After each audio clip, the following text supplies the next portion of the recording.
எழுத்துலேயே மிக மோசமானது என்னென்னா 2 விஷயம். ஒன்று கவிதை. யாராவது கவிதை எழுதுனா நாமளும் எழுத தோணும்.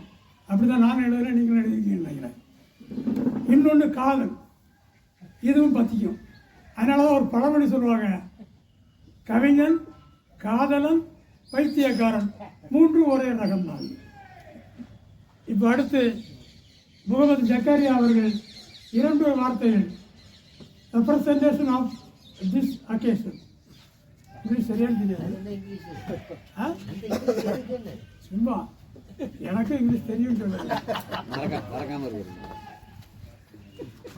இங்கே கூடியிருக்கிற பெரியோர்களே, தாய்மார்களே, தலைவர்களே, அத்தனை பேருக்கும் என்னுடைய வணக்கத்தை தெரிவித்து, விழுப்புரம் காந்தி காமராஜ் பேரவை, வெள்ளைப்புறா முத்தமிழ் சங்கம்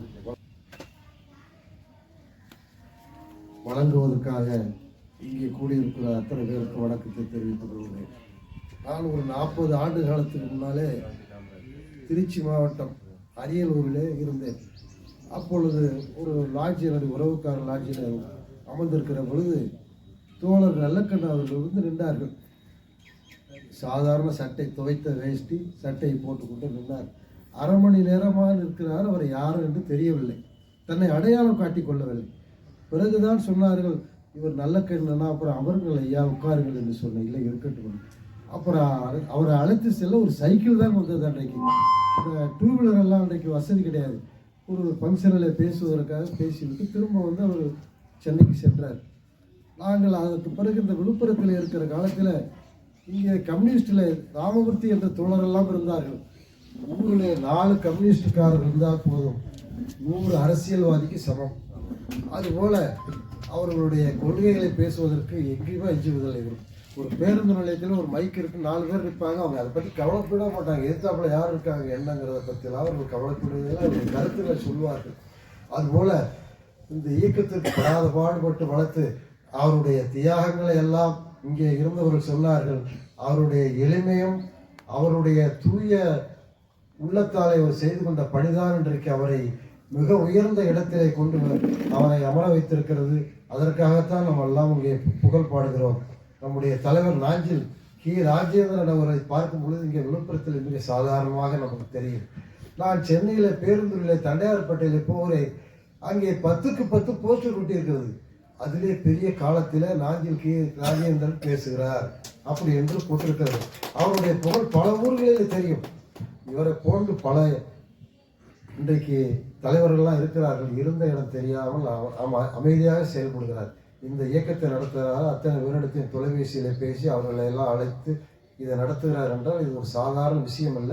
ஆனால் ஒரு பணத்திற்காக ஆசைப்படாமல் காங்கிரஸ் கட்சியில் இருந்த பலரும் இன்றைக்கு கோடிக்கணக்கில் வசதி உள்ளவர்களாக இருக்கிறார்கள். ஆனால் அவர் எளிமையாகத்தான் வாழ்கிறார்கள். அவருடைய எளிமைக்கு என்றுமே பங்கம் கிடையாது. அவருடைய புகழ் என்றைக்கும் நீடித்திருக்கும். சொன்னார்கள், சிவாஜி பேரவையில் இருந்த ஆறுமுக அவர்களுக்கு விழா நடத்தினார். ஆறுமுக சிவாஜி கட்சியில் ஒரு மிக தீவிரமான ஒரு நண்பர். அவருக்கு விழா எடுத்திருக்கிறார். அதுபோல் பலருக்கும் அவர் விழா எடுத்திருக்கிறார்கள். அவருடைய பணி சிறக்க வேண்டும். மேலும் மேலும் இந்த இயக்கம் வளர வேண்டும். நாங்களெல்லாம் கவிதை பேச தெரியாது. அரசியலில் இந்த ஊரில் இருந்து நான் அரியலூர் போனப்போ அங்கே ஒரு நண்பர் இடம் சொன்னார், ஐயா ஒரு காமராஜ் சிலை புள்ளம்பாடியில் இருக்கிறது, அதை வாங்கி கொடுங்க என்றார். எவ்வளோ விலை என்று கேட்டேன். 10,000 ரூபாய். 1980 அந்த சிலையை 10,000 ரூபாய்க்கு வாங்கி ஜி.கே. மூப்பனார் அவர்களை வைத்து அன்றைக்கு திறந்து வைத்தோம். அந்த சிலை இன்றைக்கு 50 லட்சம் ரூபாய் போடும். அன்றைக்கு 10,000க்கு ஒரு இடம் வாங்கினா கூட 1 கோடிக்கு விற்கும். அதுபோல் எங்களால் ஒரு சின்ன சின்ன இயக்கங்களை வளர்த்து கொண்டு தான் இருக்கிறோம். காமராஜர் கல்விக்கொள் கொடுத்தார். அவர் இல்லை என்றால் அந்த கல்வியே கிடையாது. அதற்கு முக்கியத்துவம்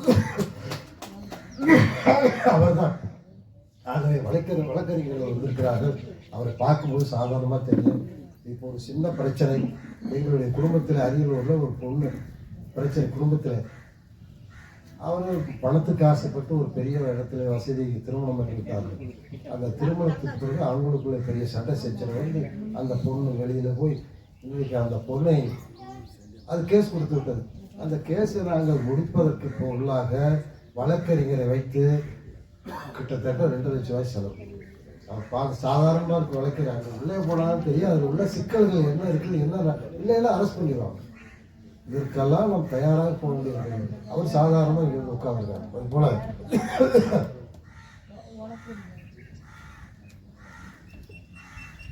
ஐயாவுடைய புகழ் என்றைக்கும் நிலைத்திருக்கும். அண்ணனுடைய பணி என்றைக்கும் காலத்திலும் நிலைக்கும். இதுபோல் மேலும் மேலும் வளர வேண்டும். கட்சியில தமிழ்நாடெல்லாம் அவரை பயன்படுத்திக்க வேண்டும். அதுதான் என்னுடைய உடல்நிலை சரியில்லாமல் பேச முடியல. நன்றி, வணக்கம்.